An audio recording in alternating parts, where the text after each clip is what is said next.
এই ধরনের প্রশ্ন পরীক্ষায় যে আসে না সেটা তো বলা যায় না, অবশ্যই আসবে, কারণ এই ধরনের পরীক্ষা প্রশ্ন এই ধরনের প্রশ্নই বেশি দেয়। এবার কথা হচ্ছে এই ধরনের প্রশ্ন দেখেই বোঝা যাচ্ছে যে অনেকটা টাইম লাগবে, কিন্তু আমি বলছি না, 2 থেকে 5 সেকেন্ড সময় লাগবে। যদি তুমি ভালো প্র্যাকটিস করো 2 সেকেন্ড, যদি একটু কম প্র্যাকটিস করো 5 সেকেন্ড, এটা আমি বলে দিলাম।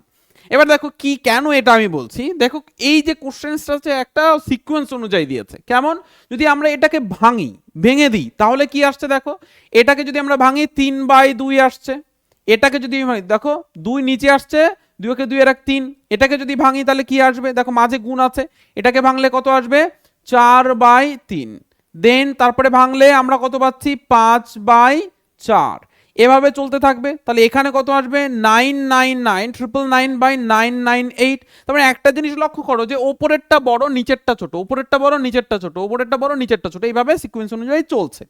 এবার আর একটা জিনিস আমরা লক্ষ্য করছি, যেহেতু গুণ চিহ্ন আছে তার মানে কি আমরা এটাকে কাটতে পারি, এটাকে কাটতে পারি, এটাকে কাটতে পারি, এটাকে কাটতে পারি, এটাকে কাটতে পারি, এখানে থাকবে কাটতে পারি, তাহলে এদিক থেকে কাটতে পারি, তাহলে এখানে একটা কাটবো যার সঙ্গে এটাকে কাটবো, ঠিক আছে, এই যে এটাকে।